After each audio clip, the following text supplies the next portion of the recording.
What a headshot! What a head! How's it guys, this is Dayvy, FPL, and welcome back to the Fantasy Premier League video here on my channel. On this video, I'll be taking you guys through the ultimate guide / ultimate wildcard guide for the upcoming Game Week 9. So yes, Game Week 9, finally the international break is coming to an end, and Game Week 9's deadline is going to be happening on Saturday, Monday afternoon, evening, wherever you guys are around the world. So make sure that you guys check out my deadline stream 1 hour before the deadline.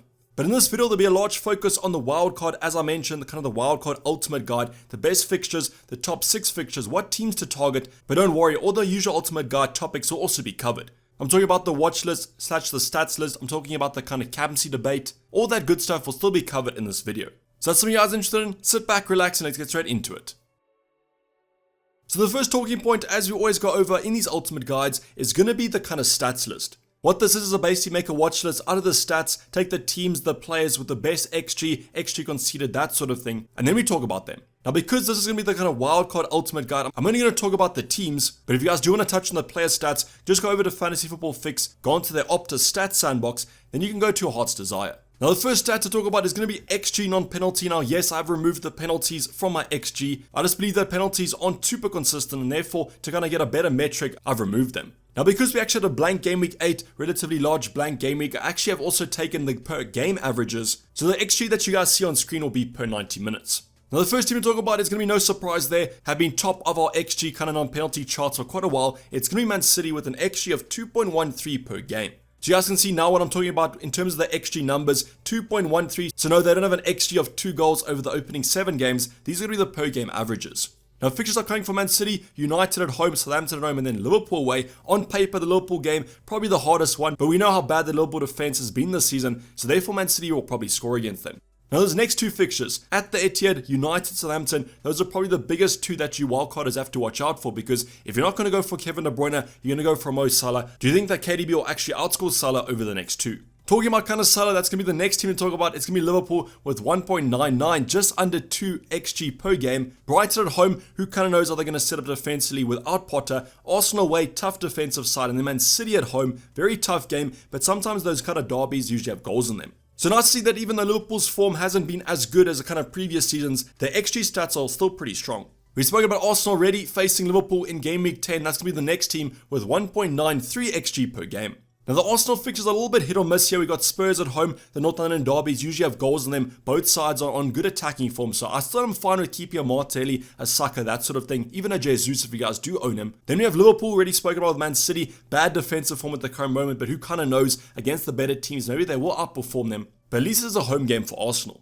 Then they do face Leeds. It is an away game, but that should be quite a strong game from an attacking point of view. Then obviously in Game Week 12, Arsenal do blank. Now, should you go for an Arsenal asset on your wildcard? I'll touch on that talking point when we do go over the top 6 fixtures. Now, we have spoken about pretty strong teams, but the next one was a little bit of a surprise entry, but always nice to see kind of a non-traditional top 6 side appearing in the stats list. That team is going to be Brentford with an XG of 1.6 per game, which is pretty respectable. Now, fixtures upcoming, Bournemouth away. Just look at that game. Probably the reason why you guys want to bring in Ivan Toney as your Isaac replacement. I'll be going over my replacement in my team selection tomorrow, so make sure that you guys watch out for that talking point. Then they have Newcastle away, tough game, and then Brighton at home, which as I mentioned when we spoke about them against Liverpool, who kind of knows how they're going to set up defensively. Now the final team to go over probably helped that last game, blank game week 8 against Leicester, scoring 6 goals. However, I do think that Son's goals are pretty low XG, but it's going to be Spurs with 1.52. Now Arsenal away, tough game, but it is a derby, so there probably will be goals in that one. Brighton away, quite hard to predict how they're going to set up, but finally Everton at home in Game Week 11, where the Spurs attackers will probably be the standout captaincy options. I'm saying that because Man City face Liverpool, so you can always go for a Haaland or Salah, but that should theoretically be quite a tough game. So the top 5 teams, pretty kind of understandable here. Most of them are pretty strong sides. Spurs, Arsenal, Liverpool, Man City. But then you also have Brentford, who have been showing some good attacking form, and that's why Ivan Toney's on my radar. But as I always say, with the good teams, you have the bad teams. So these will be the bottom 5 teams in terms of XG non-penalty. Now, why you want to highlight this is basically if your defenders are playing against them, they should have a strong chance of a clean sheet. But also, if you're looking to bring in an option from this team, it's a reminder how bad their attacking form has currently been. So the latter is going to be a perfect example for the first one. It's going to be Bournemouth with 0.48. Now, why I'm saying that is that Solanke is an Isaac replacement on the cards, but the stats don't look that good. However, most of these sides, and you probably would have seen this if you're going to talk about kind of defensive stats, most of these sides have played pretty strong defenses or pretty strong teams, and therefore they probably have good fixtures coming up over the next 6.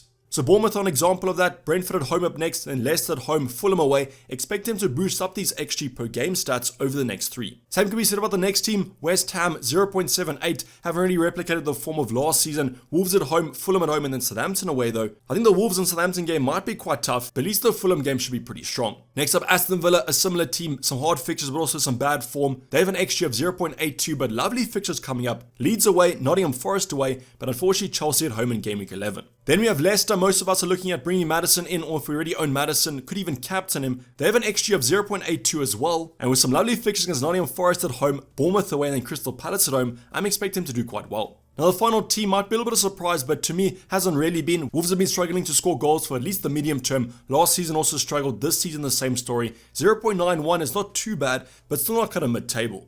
Now West Ham away, Chelsea away, and then Nottingham Forest at home. Definitely that game week 11 fixture if you guys want to go for a cheap Pedro Neto, maybe, but I'd probably avoid most of the attackers. So as mentioned earlier on, these 5 teams target the defenders facing them, and also just heed caution if you want to bring any of them in. But having spoken about the more attacking side, let's go to the defensive side, and these are going to be the top 5 defenses in the Prem according to XG conceded. So like the attacking side, no surprises here on the defensive side. Man City at the top with 0.83 expected goals conceded per game. Now, don't you know how many clean sheets are going to be coming the way of Man City? Man United should be quite a high scoring game. Southampton, that's probably a clean sheet, but then the Liverpool game, also probably high scoring. So not super confident on that kind of double up, but definitely would include a Cancelo, as this is Man City at the end of the day. In terms of the defensive stats, they look pretty strong, and therefore a clean sheet could be on the cards against anyone. So the next team is going to be Arsenal, 0.69 in terms of XG conceded per game. Spurs is going to be a tough game. Liverpool is going to be a tough game. Leeds could even score, so not super confident on those Arsenal assets, but like Man City, they're a great defense, so they could keep clean sheets against anyone. Next up is going to be Brighton, and unfortunately losing kind of Graham Potter to Chelsea. We don't exactly know how they're going to set up defensively, but if they can continue their form of 0.84 XG conceded per game, they could still be a great defense. However, the next 3, Liverpool, Spurs, and Brentford will be a massive test for the new manager and the new defensive setup, so I would give them at least the next few.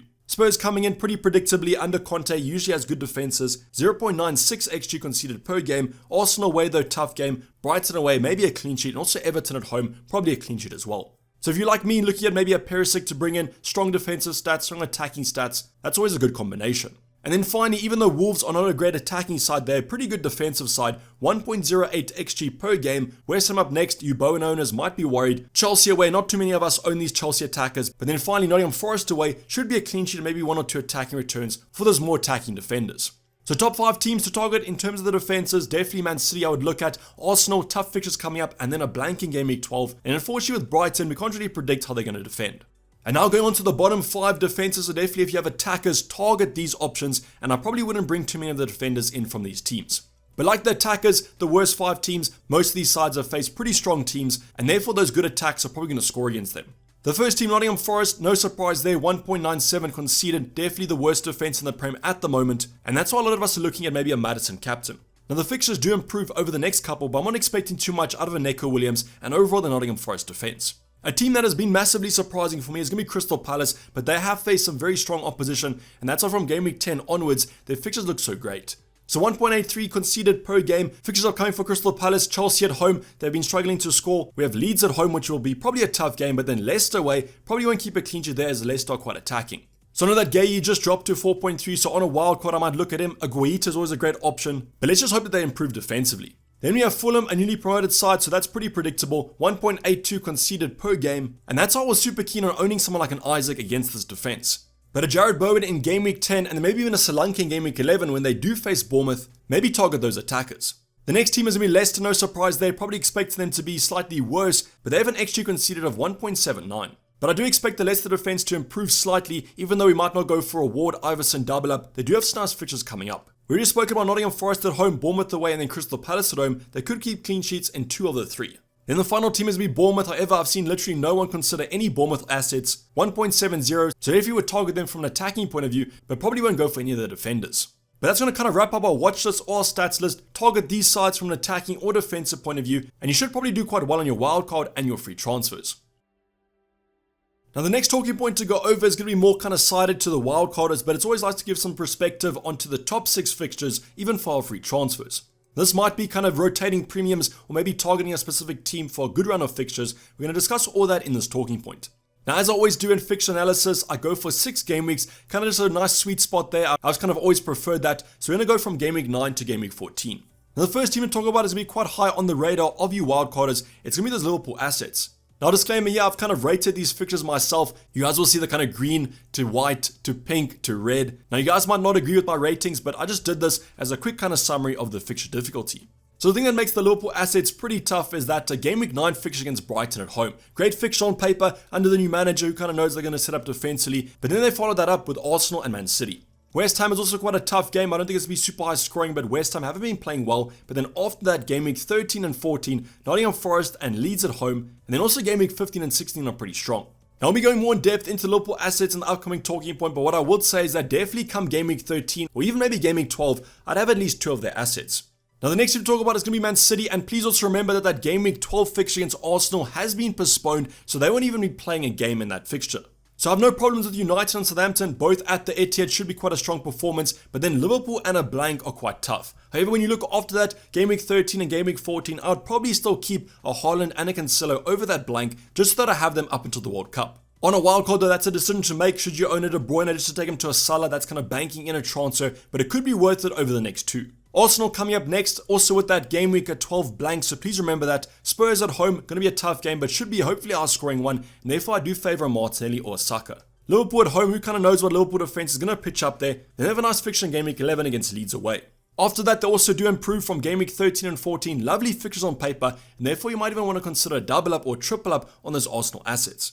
Then we have Chelsea, probably one of the best runs of fixtures in terms of the top 6 sides. You guys can just see that in terms of my ratings, no pinks or reds. Unfortunately though, with that Chelsea attack, they're simply not scoring. So I do think though, Reece James should be almost essential on a wildcard, as he's the most reliable option I do believe under Graham Potter, who seems to rotate the defence quite frequently. Spurs up next, relatively hard fixture run as well. They have Arsenal, Brighton, Everton, United, and then Newcastle. A lot of kind of white fixtures there, but you guys might regard those as green fixtures, as I do in game week 14 against Bournemouth away. Don't you know what to say about these Spurs assets? I do think the kind of nice thing about them is game week 11, you could always captain a Harry Kane, a Heung-min Son against Everton at home when Man City do face Liverpool. But for free transfers, I'd probably just stick to Perisic maybe. Then the final team is going to be United. I won't probably go for too many of their assets. Man City is a very tough game. Everton, Newcastle, not too shabby. But then Spurs and Chelsea in game week 12 and 13 don't really look too strong.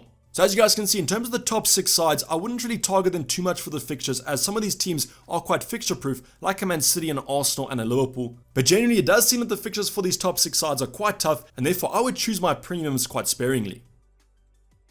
But now the next talking point might be slightly more useful to you wildcarders and also you guys on free transfers, because these are the teams to target with the best fixtures over the next 6 game weeks. So what I did here was I went over to Fantasy Football Fix, I went to their fixture planner, sorted according to attacking difficulty, because the attacks are just a little bit more fun than the defenses. So these are going to be the top 6 sides with the best fixtures from game week 9 to game week 14. Now the first team there, and the reason why most of us are actually going for Solanke as a free transfer and on a wild card, is going to be Bournemouth. So they have some great fixtures up until game week 13 or even game week 14 if you consider West Ham's form at the current moment, and that's why these options are nice cheap budget enablers. So if you maybe look at them from an attacking point of view, probably not a defensive point of view, as I'm not too fond of their defense.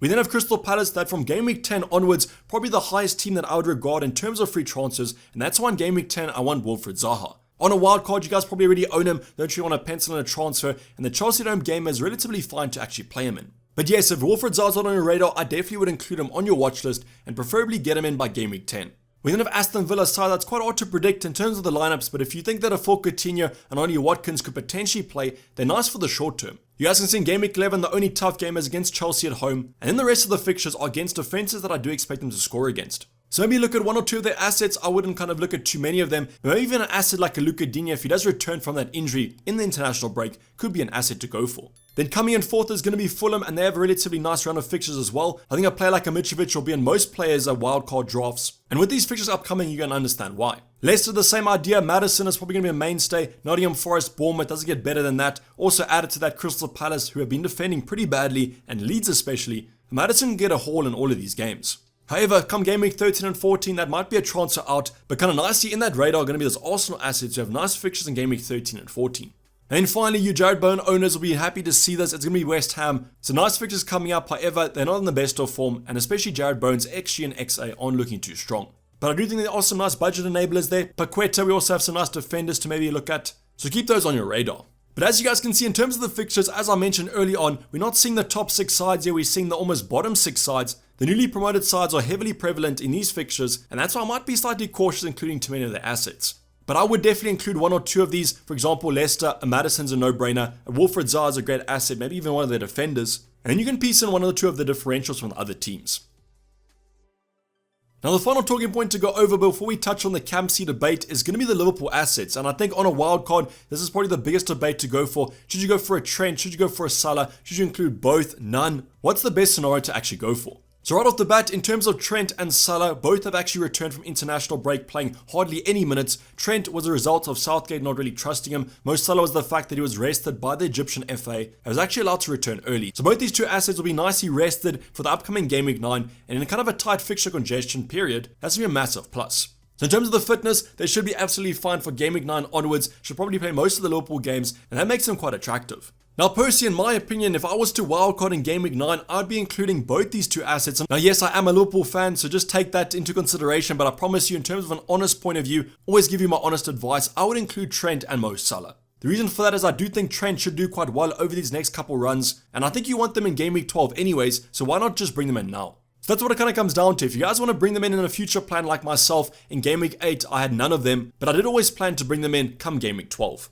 But I just think if you're going to wildcard now in Game Week 9, Brighton at home is a great fixture on paper, especially with the new manager, and we don't really know how they're going to set up. Now I do think Liverpool will look for a reaction to this kind of bad run of form, start off the end of the international break pretty well, Game Week 9 to 16 go on a good run of fixtures, and Liverpool always do perform better against the better opposition. So while I won't be expecting kind of massive hauls against Arsenal and Man City, I still think they might tick along quite nicely over that run. Now I do think, however, if you don't want to captain Mo Salah in Game Week 9 against Brighton at home, then there is a kind of question mark around him, as you could always go for a De Bruyne or a Son and then bring Salah in come Game Week 12 onwards.